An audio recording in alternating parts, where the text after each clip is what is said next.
Good morning, everyone. Jennifer here with the Glass of Art and More. I'm going to have to mute myself again here.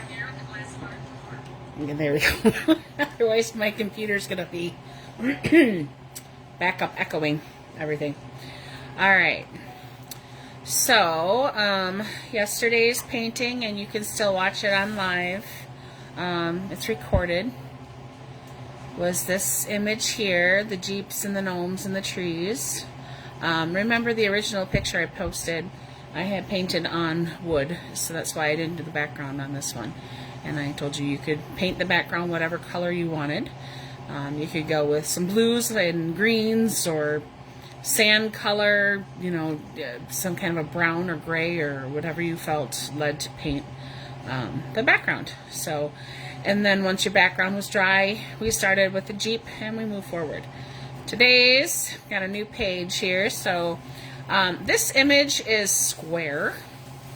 That doesn't mean your painting has to be square, but you can decide if you want your painting to be vertical or if you want it to be horizontal.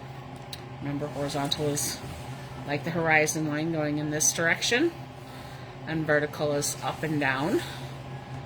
Portrait version, some of you might know as a portrait. Because of the way the tree is and how skinny my book is, I'm going to be painting it as horizontal so that I have more room for my tree and my swirls for the Starry Night inspired painting. First things first, I'm going to paint the background. So I'm going to just grab some blue and white on my palette and just kind of paint the whole background a very medium tone blue, and the bottom I'll add some white too so I can have some of that snow drift going on there. I grabbed excuse me, a lid off an ice cream container to paint on today, put my paint on for my palette. You can use a paper plate, a styrofoam plate, a lid off of anything that's plastic. You can use aluminum foil, tin foil, you can use parchment paper, you can use newspaper, you can use whatever you have at your disposal to use as a paint palette. I just use styrofoam plates in my workshops because they're easy and I can just toss them and they're done. I like to use palettes a lot that are plastic, so once the paint dries I can peel it off and reuse it, but whatever works for you. You also want to have some paper towel. Here's mine from yesterday. That's to dry off your brushes. You want a cup of water. That's still from yesterday as well. You'll want a variety of paint brushes, whatever you have, whatever you feel comfortable using. And then of course our paints. We're going to have a blue.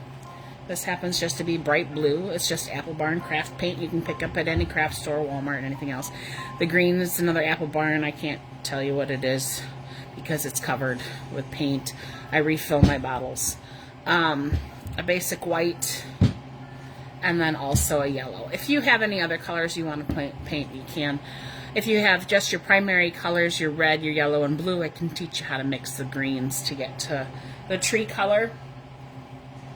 And then if you want to put ornaments on your tree, if you want any other colors beside yellow and white and blue, then you might want to grab that. The original picture's got some purple in there. Yesterday, if you remember, I ended up painting some red ornaments in my tree and putting some yellow dots for the lights on the stream of lights for the Jeep. So I just used whatever I have, and that's what we're going to do again today. All right, so let's get started. First things first, we need some blue on the palette. I always shake my paints up. I'm going to squirt some out. It's a background color, so I'm going to give it about the size of a quarter. As you can see, it's going to start to spread. So now it's about a $1/2 in size. I'm going to shake up my white. Put that somewhat next to it. Alright, now I'm going to grab a bigger brush because remember this is a background. So if you have a larger canvas, let's say you have a 16 by 20 inch canvas, a 2-inch house brush is what I would do to paint the background. If you don't have a brush that big, just grab your biggest brush. In my case right now, it's just going to be this 1-inch brush. Alright, so I'm going to take my brush and I'm going to dip it in to the blue. I don't want it down into the finial. I want to leave it up towards the top here. And then I'm just going to paint my background.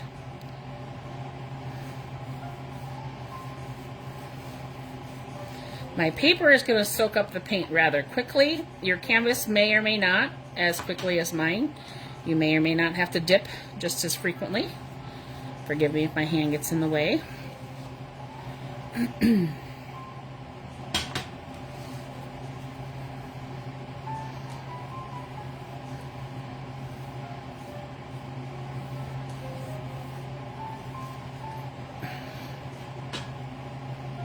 This is just getting our background color on. It really doesn't matter the direction you paint your brush strokes in this case, but because I am painting a sky and horizon line, I do tend to like to go in that direction.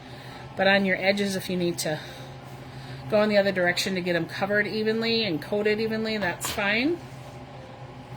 And then you can take your brush and run it off the edge later to make that look like it's all going in that direction. With Van Gogh and his Starry Night, he didn't start painting until he was about 30 years old. And he actually hated the Starry Night. And if he would have lived longer, because he only lived for about 7 years after that. I think he died like 37, 38 years old. So he did all of his paintings, over 2,000 paintings, in 7 years. Part of that time, he was in an asylum. And they considered him crazy. Basically, he was bipolar. He had manic episodes, and he did hear voices. So his brother paid for his time in the hospital. And luckily, he was in a hospital that wasn't like the ones you would think of back in that time, where they were doing a lot of shock therapy and stuff. It was a very small asylum. So he was pretty fortunate in that he didn't have all the craziness going on, and they allowed him to paint every day. And he painted a couple hundred, I think they said 800 paintings in like 1 year.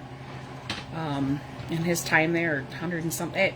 It came out to, for like one every other day. So it's 100 and some paintings for the 1 year or something, I don't know. But while he was there in the asylum, something crazy like that. There's some good information on YouTube if you want to look up some more on Van Gogh. Excuse me. But Van Gogh was kind of a very, very smart man, and he knew a lot of different paintings, and he knew a lot of different styles, and he knew all the different artists, and he really studied all of that. And he kind of created his own style with his brushstroke, and that's really where we kind of think of when we think of Van Gogh, as we think of that brushstroke and that style, that very impressionistic, okay, because he was with the Impressionists, but he also was into a little bit of that surrealism with some of the artists that he hung around. So I'm going to hit this with a hairdryer. It's mostly soaked in and dried by now, but we're going to speed up that process and hit it with my hairdryer.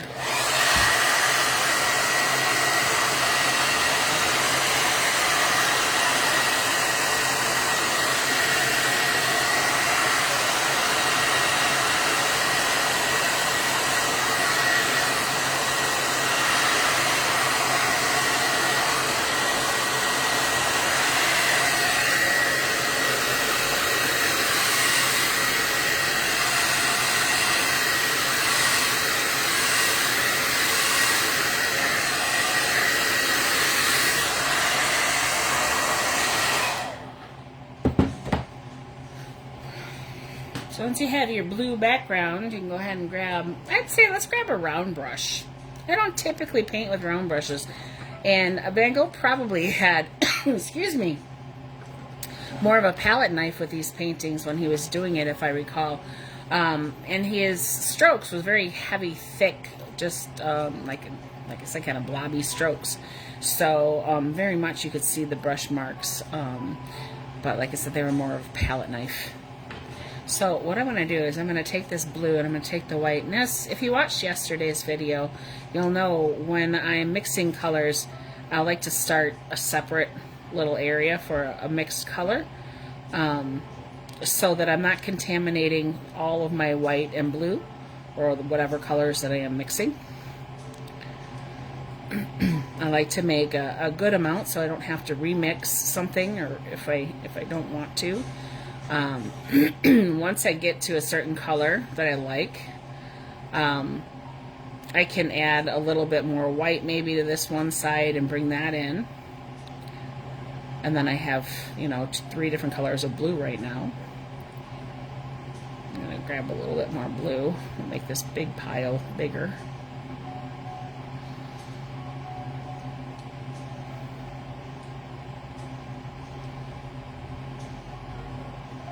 Kind of mixing it all in. Very different from how I typically paint when we're at the workshops. As most of you know, I just kind of paint right on my canvas and let whatever happen, happen.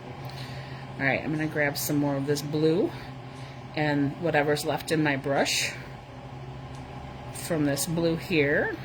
And you can see it's a lighter shade than it is over here.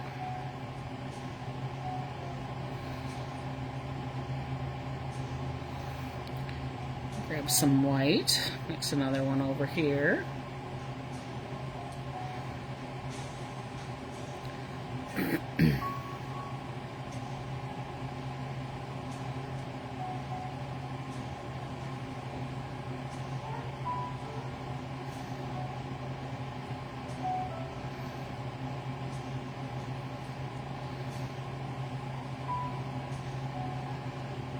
So you see I have to grab a lot of white to make a darker color lighter. So I always tell you to start with the light color and work your way with the dark, just adding a little dark at a time. Because if I want this a lot lighter, I either have to wash my brush out or grab a lot more white paint. I'm just trying to get some nice different shades of blue here to play with. Alright. Now I'm going to start doing the swirls in the sky in the background. So I'm going to take the paint that's on my brush right now, which is kind of this lighter blue. And I'm going to start swirling. I'm just going to start painting brush strokes. I'm going to stroke down, lift up, push down, lift up, push down, lift up. And they can overlap. I can go into the different color blue if I want.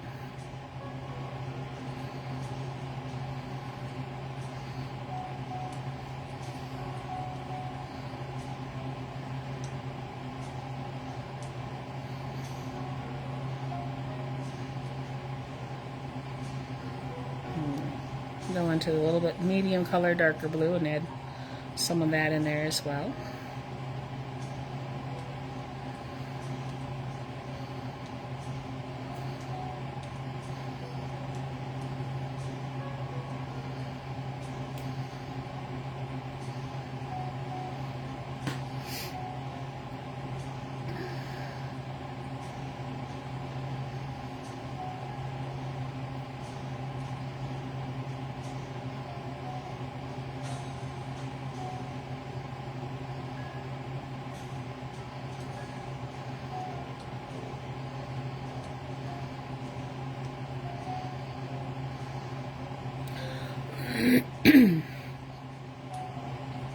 So I have a nice swirl going on there.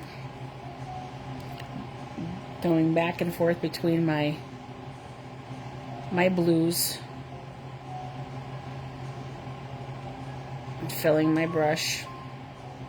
And then just making some little dabbing stroke marks.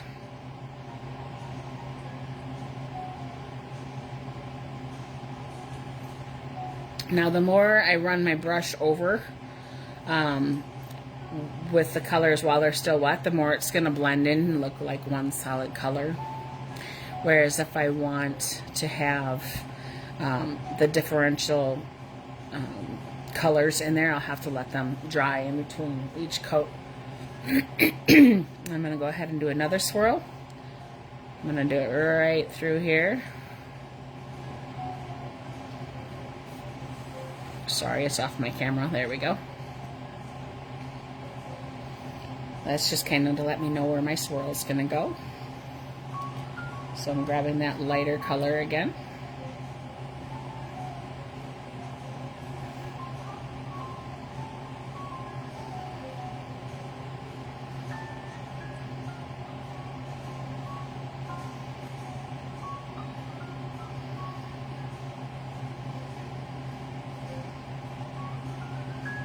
Grab a little bit of that darker one.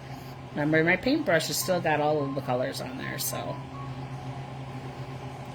it's going to blend and mix as it wants to on my canvas while it's still wet paint.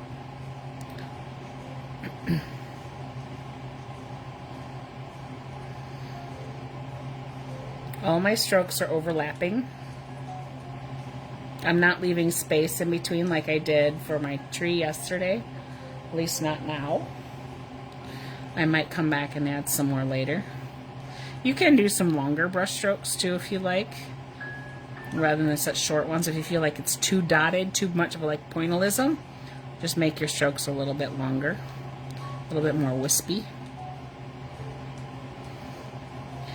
Really, the theory behind his Starry Night and this motion is to mimic one of the wave pictures that was created by Japanese, can't remember, an Asian artist that did a lot of printmaking. There's a big picture of a big wave that kind of resembles the light and the waves in the sky, the wind, or however you want to look at it. I'm going to take some of the light blue and some white on my paintbrush, and I'm going to put right up here a moon. So we're just going to do a nice big circle. We'll go back in with some yellow later.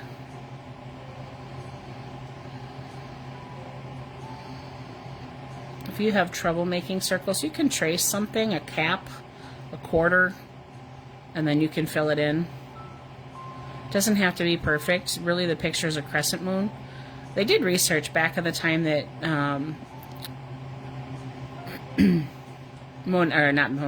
Van Gogh was in the asylum, and the time that he was in the asylum, the night sky, it was a full moon, not a crescent moon, in which he drew or painted the crescent moon.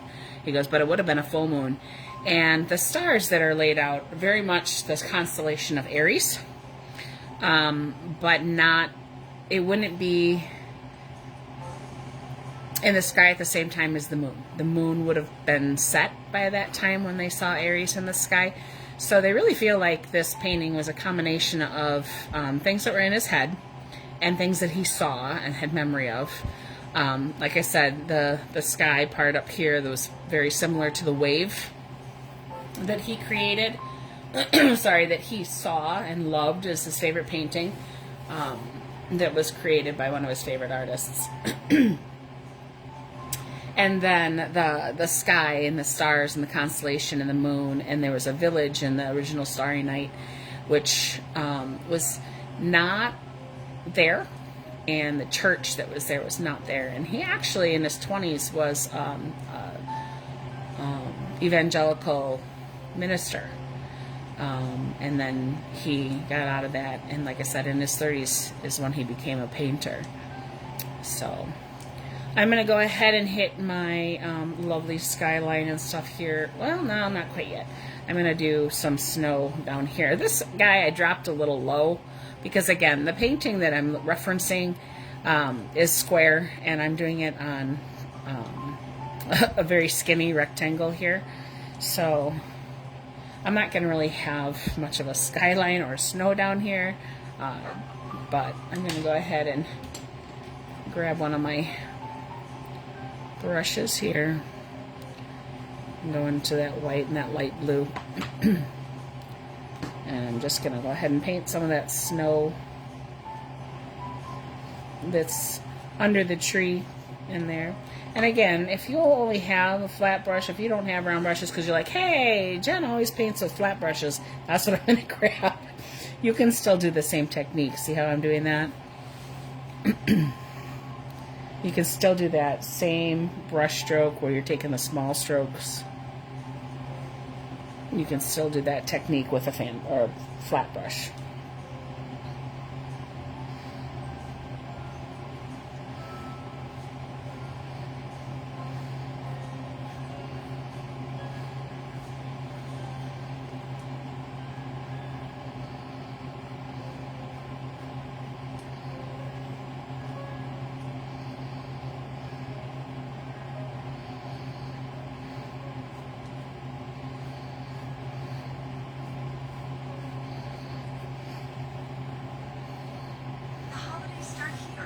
Oh, commercial. Hey. I got YouTube playing in the background, so let me go ahead and skip that ad. There we go.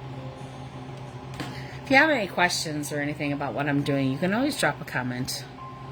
I am able to see your comments while we're painting.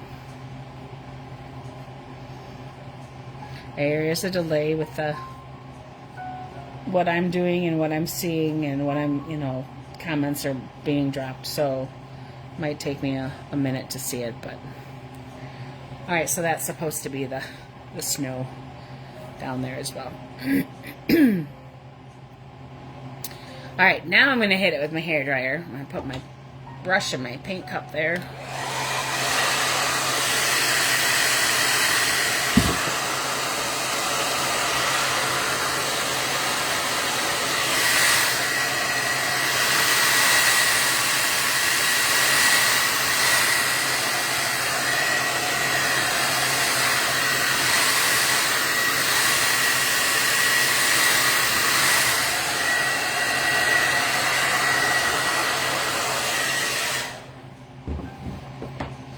One of my favorite things about painting online, I see I've got a couple viewers, is that if you miss something, you can watch it again. I will save it. It'll be uploaded. You can come back to it at any time. If you don't have a hairdryer, you can take a minute and step away and come back to it later. You have a dog crying at you, telling you he has to go potty or whatever, go ahead. Let the dog out. It's no big deal. If you have kids screaming at you because they're hungry, go feed them. That's fine. You can come back to painting later. Maybe they're painting with you, because, that's why I'm doing this over Christmas break, so that parents have something for their kids to do, so that people who are off on break have something to do. They're not just sitting inside or wishing that it was snow so they could go sledding or whatever. I want to give everybody something to be able to do that's fun, that's easy. Show my appreciation for all my customers and all the support that I had in 2023. So I've got some of these video tutorials going on. And again, I'm sorry that I didn't switch to my higher apparatus for my camera, so it's not getting the whole thing. You can turn this way so you see it sideways. Getting the whole picture in there. But alright. So anyone who just started to watch, first of all, we started with blue background. So I just have a bright blue, it's called from Apple Barn, that we painted the whole background first. Once that dried, then we started going in and mixing some of the whites and blues together. So I have my blue here, my white here, I grab a little and I start mixing in a different spot. So this palette is just an ice cream container lid, see? And once the paint dries, I can peel it off and reuse this many, many times. If you have foil or a spare piece of cardboard from, Christmas break, you can use that.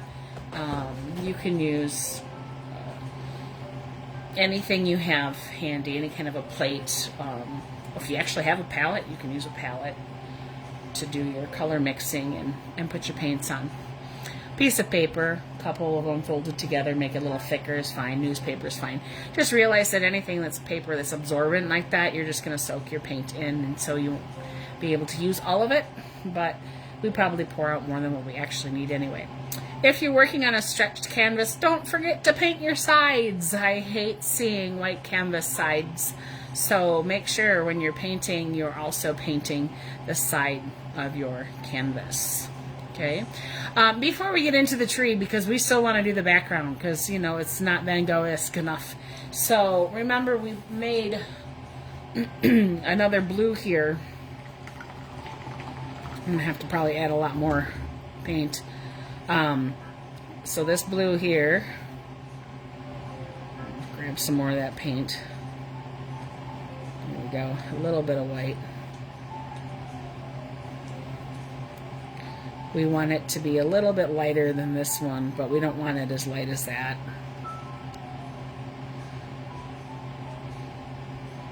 Notice I kind of push all my paint towards one spot and I mix it up. Alright, so now I have that color mixed. Make sure I don't have any leftover paint that's not mixed in my brush, so I don't want to have different colors coming out. If I do, it's not the end of the world. But I have that on my paintbrush. Start over here on this side because I'm right-handed and, you know, I don't want to drag my hand through it, so I'm going to start this way. And I'm just going to start making some of those strokes. And this time I'm leaving some of that. I'm going to go around, so I want my strokes to follow the same pattern as my swirls. Alright?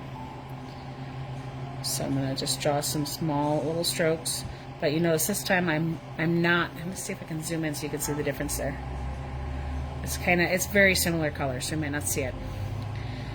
I can add a little more white. Maybe you'll be able to see that a little bit better. But I'm leaving some of that blue from the background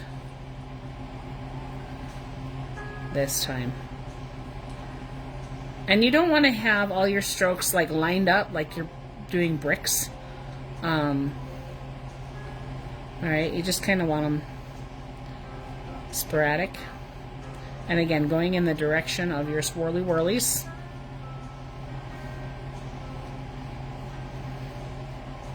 This is where the tree is going to be, so don't worry about this too much.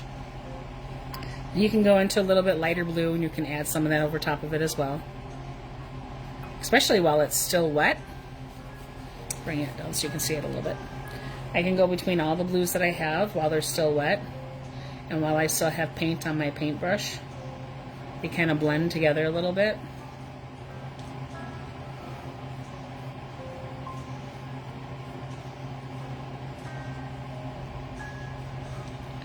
I'm always around the moon. Trying to keep my painting in your... there we go. In your view.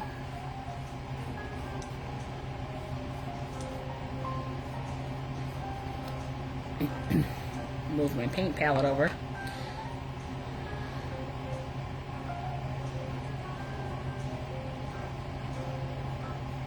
And a lot more white in this one. I'm starting to add some of that lighter blue that was kind of in here, and I'm going to add a little bit of that in.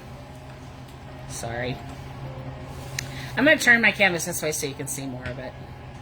I don't know why it zoomed in so close. Oh, because I zoomed it in. Ha! I forgot. Sorry, Al. Alright. I'm just turning it this way so you can see all my brush strokes. It really doesn't matter which direction I'm in. I know what I'm painting. You know what I'm painting. You do not have to turn your canvas.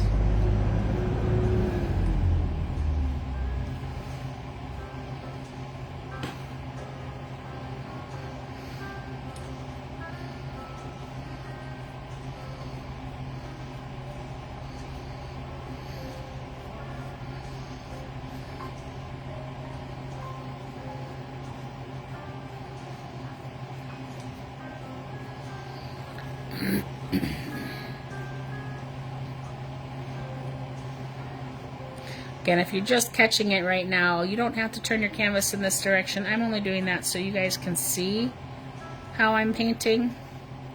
My whole picture does not show up on the screen.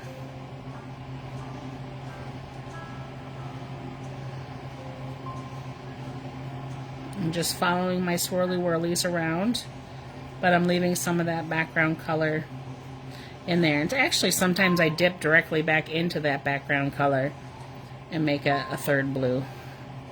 So if you don't have a palette, excuse me, to pre-mix your colors, it's okay. You can have some fun here. A lot of times Van Gogh just painted straight out of the tube. It was very thick paint, so for those of you who have never painted with a heavy body medium paint, I suggest giving it a try. Also, try with something besides a paintbrush. You know, try painting with your fingers. Try painting with a palette knife. Try painting with a branch. Just have fun and do something different. Alright. Turn that back this way so you can see how beautiful that's starting to look. I want to go ahead now and rinse my brush out, and I want to add some more light whites or that lighter blue. Now that these have dried, I'm going to go ahead and add some more of those strokes in. Again, leaving some space in between where my brush strokes are going, and I want to see all the colors show up. I don't want to cover everything.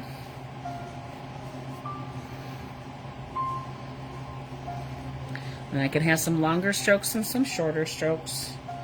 I think Van Gogh strokes were primarily the same consistency and length, but we're not Van Gogh. We're doing our own thing. We're being us, right?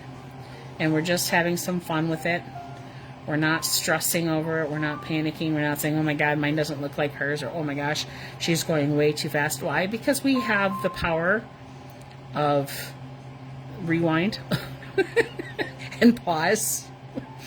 I'm drawing on a very tiny canvas, and you guys might have gotten a really big canvas, you know, or maybe you've got a couple kids and you got some different sizes, so you can put one canvas, you know, up in the bathroom, and you can have one hanging, you know, in the living room for a little while, or you can have, you know, one on the fridge if you're painting on paper like me. All right. I want to go in with some more of those blues again in here too, the darker color, because, you know, I feel like I lost a lot of the dark with adding so much of the white, so I'm just going to add a little bit more and let my brush kind of run dry. Let me move that so you can see it better. Just a couple of those strokes going through.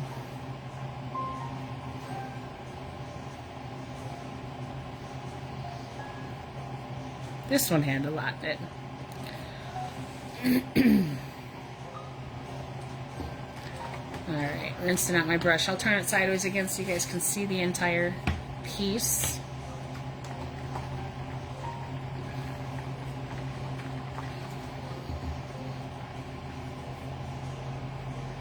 Painting is definitely one of my happy places.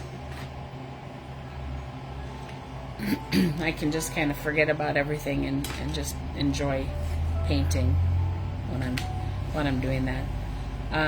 Background, when your background is done and how you like it, and you are like, hey, I'm fine with that now, that's great. You can go ahead and use the hair dryer and dry it up so that we can move on to the yellows of the stars, or also the green tree. So I'm going to be doing that right now.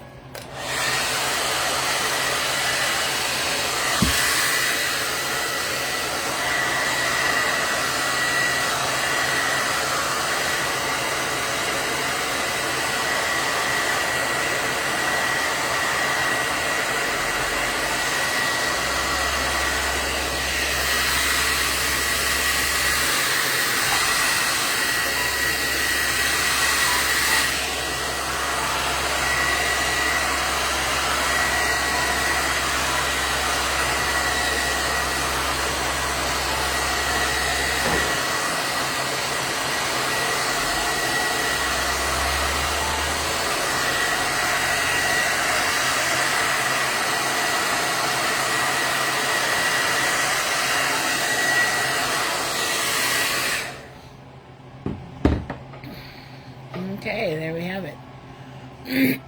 So, I am going to grab my palette again,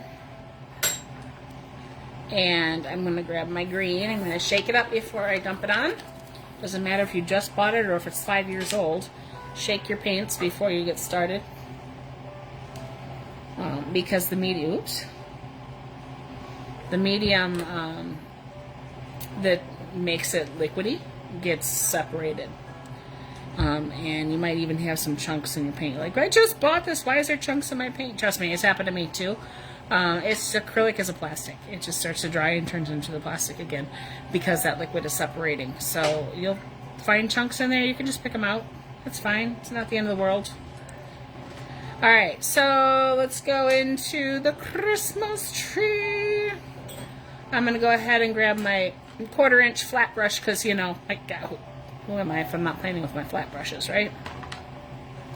I'm going to go ahead and dip in, just like we did yesterday. I do not want to just draw triangle, straight lines, okay? I want to imagine where my tree is going to be. So we're going to start up here. And I'm just going to do those same strokes that we've been doing for the sky. And I'm going to draw my tree in there. It's going to overlap where this ended so we don't see where that ended. Okay, so I'm making my triangle shape.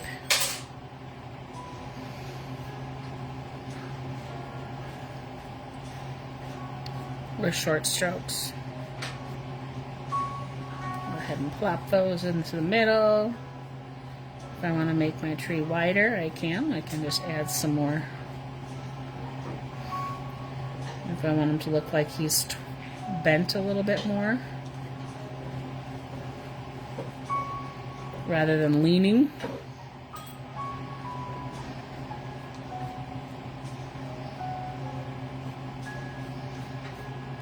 Just filling in that green area. Trying to get my hand out of the way so you can see my brush strokes.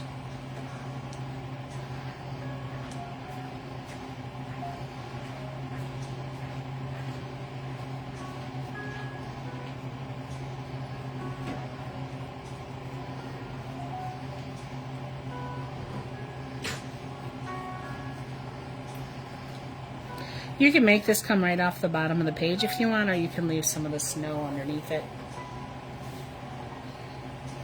I kind of wanted my to look more like it was bent like this, like in that direction. So when I add some of my other colors to lighten it up, we'll end up making it look more like it's bent at the top. Alright, so how do I make my other colors? I come over here and I grab some of that white. And I'm going to start mixing it in the green. Making a pretty green here. It's a little bit lighter than the other green. Just by adding white to it. This is still wet, but I'm going to go ahead and add some of these lighter strokes in. I like to start in the middle, because if my brush, if I've got too much paint on there and it's too big for up top, it looks kind of funny. So... now when you're doing your trees, remember, just like yesterday, you want to leave that dark green showing through. So just like we did, you know, for the swirlies in the sky back here, you have to leave some of that original color show through to make it look like you've got dimension in your trees. And also, when you're doing your brush strokes, make sure they're coming off the stem. Remember, the stem is going to be kind of up in the middle of the tree here. So you have some of them going in this direction. You can have some kind of going straight down and towards the middle. And then they flip over and go in the other direction. So we can have a couple going straight down. And then we have going this way. I'm going to add a little bit more white to my paint because I ran out of that color. I didn't mix enough, so this is going to be a little bit brighter yet. I can do some more strokes in here.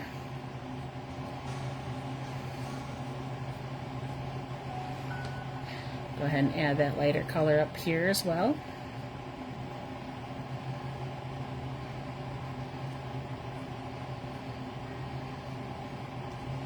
Now I'm going to come in with white on my paintbrush. I'm not going to mix it because it'll mix on its own. And I'm going to come down and make some, like there's some snow falling on that tree there.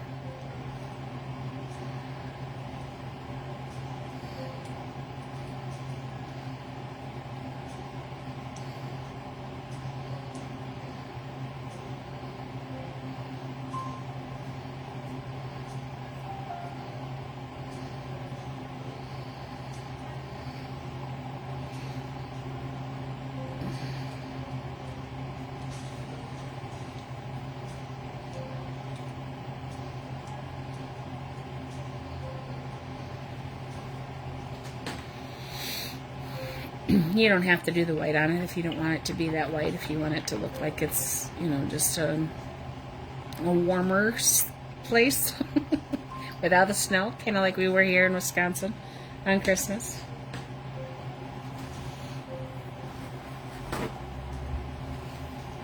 Let's grab a new piece of paper towel. My other one fell on the ground when I was hair drying in the background.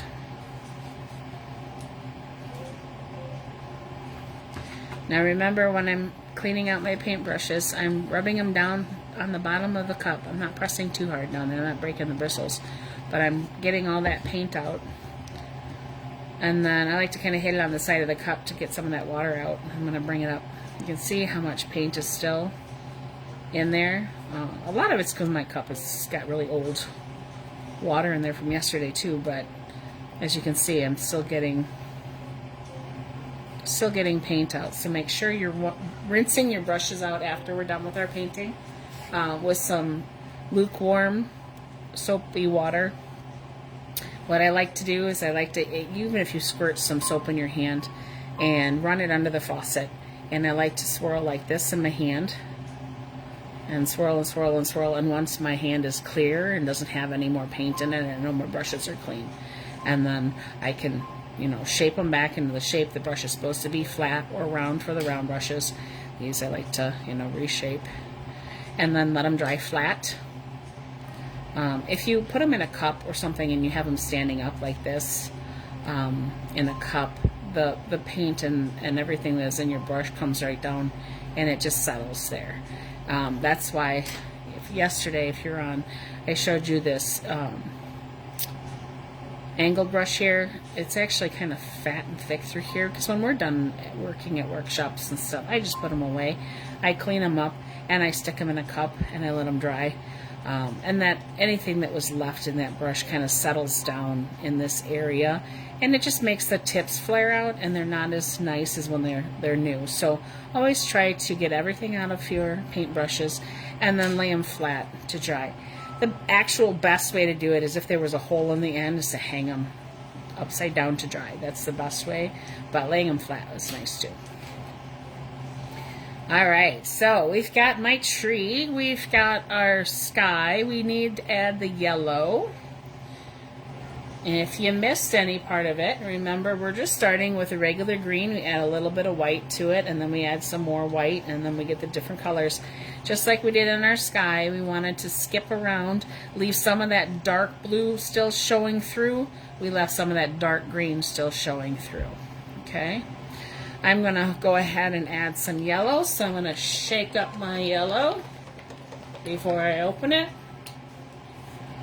Be careful when you do that. Sometimes it wants to squirt out right away. I only need the size of a dime of this because we don't need a lot of yellow. I'm going to grab my flat brush. One I was just using for my tree, so it's a 1/4 inch flat brush. I'm going to go ahead and get some yellow on my paintbrush. I like to kind of brush it in a little bit. It gets all the way in all my bristles. And then I'll dip in the tip again.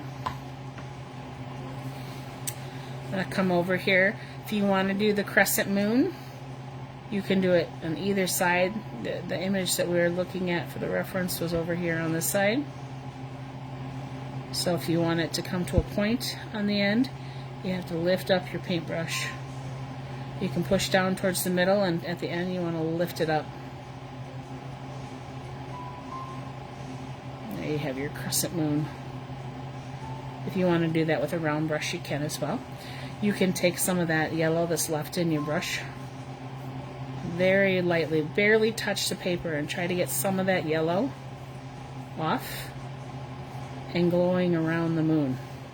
That's definitely a Van Gogh thing, right? He used all the colors, more than one spot, and he transformed his paintings that way. Alright, show you that again. Dip in. Let's do the star down here. In order to do this, I'm going to have my paintbrush standing straight up. Okay, so straight up and down. Trying to get my hand out of the way. I'm going to hold it in place, and then I'm just going to turn my paintbrush.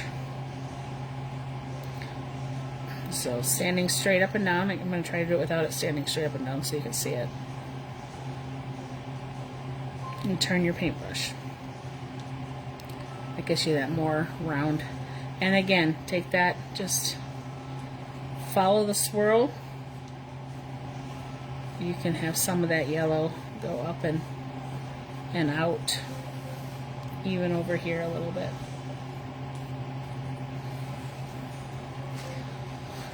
And then the last star that we have, and this one is the same thing. So one more time, I'm going to dip into my yellow. And I'm going to do this one here. Let me do it with a round brush, so if that's all you have, you can see what it looks like. So I'm dipping into my round brush. And this I gotta be a little bit more painterly, so I'm going to try to go here and I'm just going to draw a circle. And then I'm going to fill it in. And then just start bringing some of that yellow out.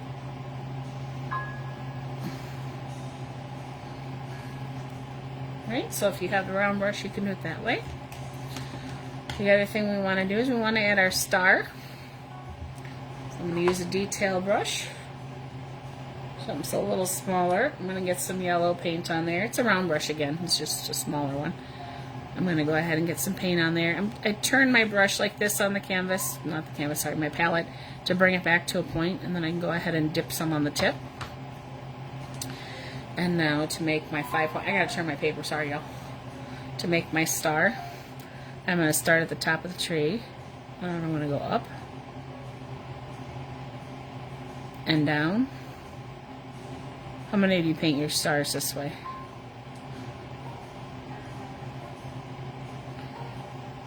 I know some people don't start on that spot. They don't start going down and then up and then down and then up and over and down. Someone had made a post of it one time on Facebook or Instagram or something. It says, at what point do you draw your star? Like, where's your star being drawn? And I thought that was kind of funny. So, same here. I'm going to add some of those little lines like it's a glowing star, right, coming off.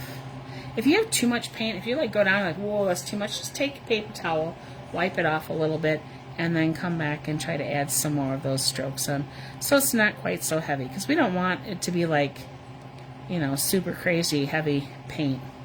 We just want the essence of that coming back through. Alright, now the fun part with the light ornaments that are on there, they could be lights, they can be ornaments, they can be whatever you want. I like to take whatever biggest brush I have and turn it around and look at the size of that. Holy moly. See, my smaller brushes have smaller handles. My 1/4 inch has got a teeny tiny one. But I like to take the big brush here.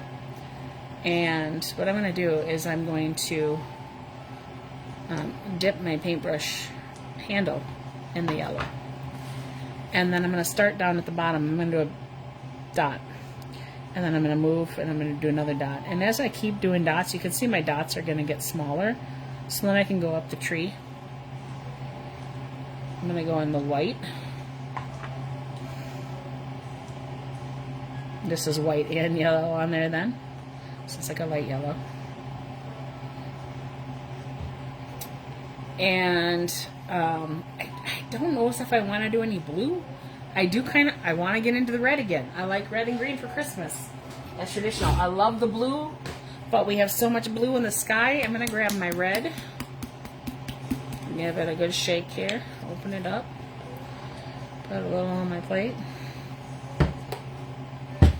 I cleaned off the bottom of my paintbrush. I'm going to dip into the red. Now, if you want a smaller ball, if you don't press down all the way, you can make it just by barely touching the tip, you can make it smaller. Or if you press down, you can get a bigger dot again.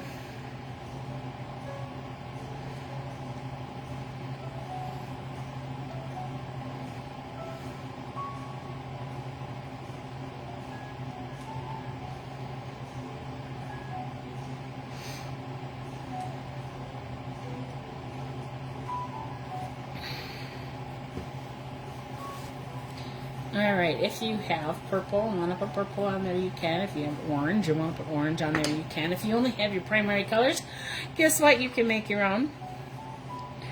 So let me take a little bit of the red and let's grab a little bit of the yellow, and I'm going to mix it together and I'm going to make myself an orange.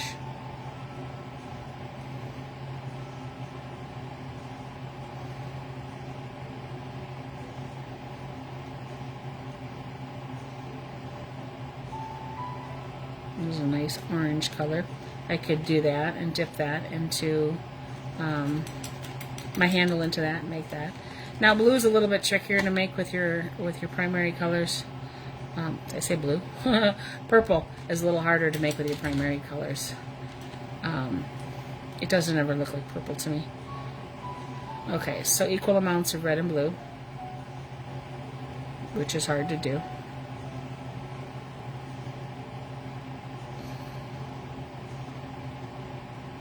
And then this probably doesn't look very purpley to you. It looks kind of blackish. I'm going to come in over here and grab some white so we can see it. Yeah, we need to add more red.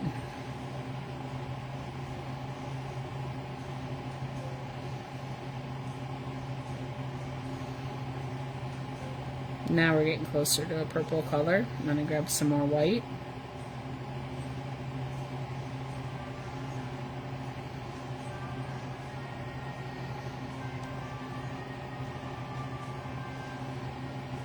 And there's your purple.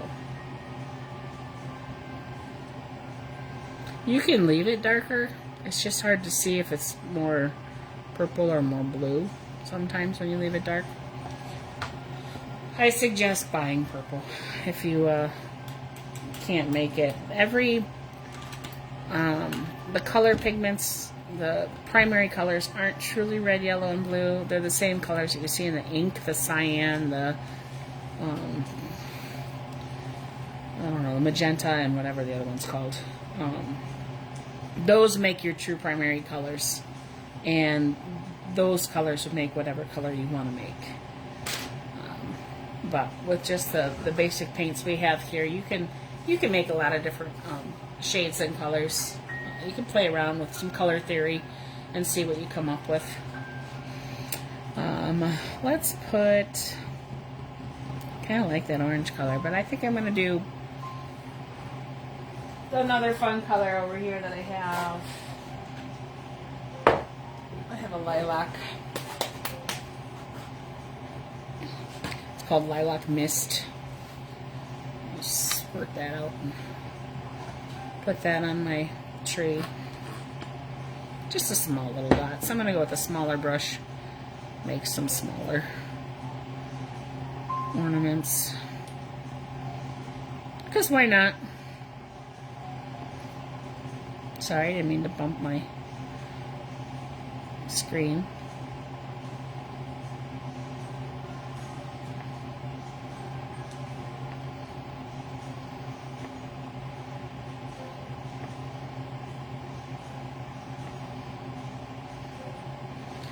Alright, I'm going to rinse that, wash that off.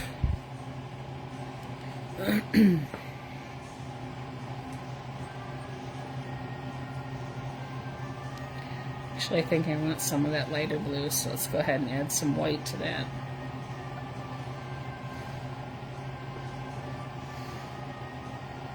Or just some white.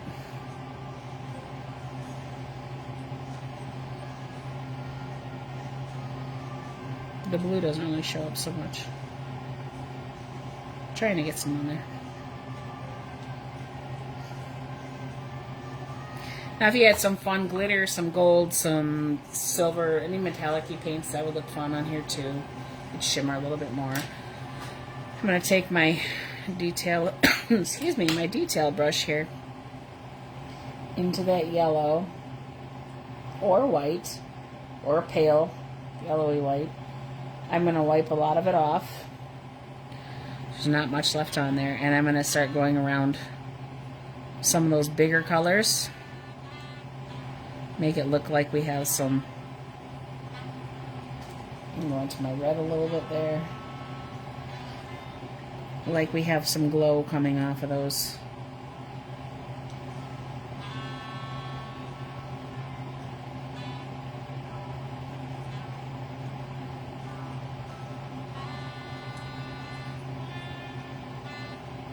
And that's it, boys and girls. That's how we did a Starry Night Christmas edition.